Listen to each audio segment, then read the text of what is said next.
আসসালামু আলাইকুম। আইপিএল এর ৩৩তম ম্যাচে আজ মুখোমুখি হয়েছে মুম্বাই ইন্ডিয়ান ভার্সেস পাঞ্জাব। যেখানে পয়েন্ট টেবিলের তলানিতে থাকা মুম্বাই ইন্ডিয়ান্স পাঞ্জাবের বিপক্ষে কিন্তু দুর্দান্ত খেলা উপহার দিয়েছে। রীতিমতো তারা রানের পাহাড় গড়েছে। মুম্বাই ইন্ডিয়ান্সের উইকেট কিপার ব্যাটার ঈশান কিষান ৮ রানে ফিরে গেলেও তাদের রোহিত শর্মা কিন্তু ৩৬ রানের একটি ইনিংস খেলেন। এদিকে মুম্বাইয়ের পক্ষে সর্বোচ্চ রানের ইনিংস খেলেছেন সূর্যকুমার যাদব, যিনি কিনা মাত্র ৫৩ বল খেলে ৭৮ রানের একটি ইনিংস খেলেছেন, যেখানে ৩টি বিশাল ছক্কা হাঁকিয়েছেন এবং ৭টি চারের মার ছিল।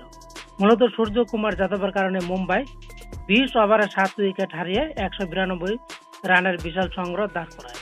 এদিকে মুম্বাইয়ের অধিনায়ক হার্দিক পান্ডিয়া তিনি কিন্তু বেশি করতে পারেননি, মাত্র ১০ রান করে আউট হয়ে গেছেন।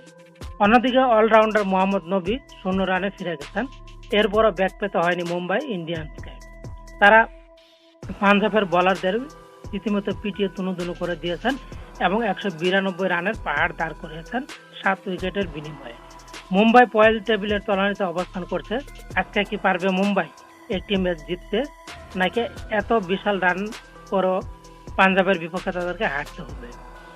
তো বন্ধুরা, আপনারা কি ভাবছেন, মুম্বাই কি ম্যাচটি জিততে পারবে?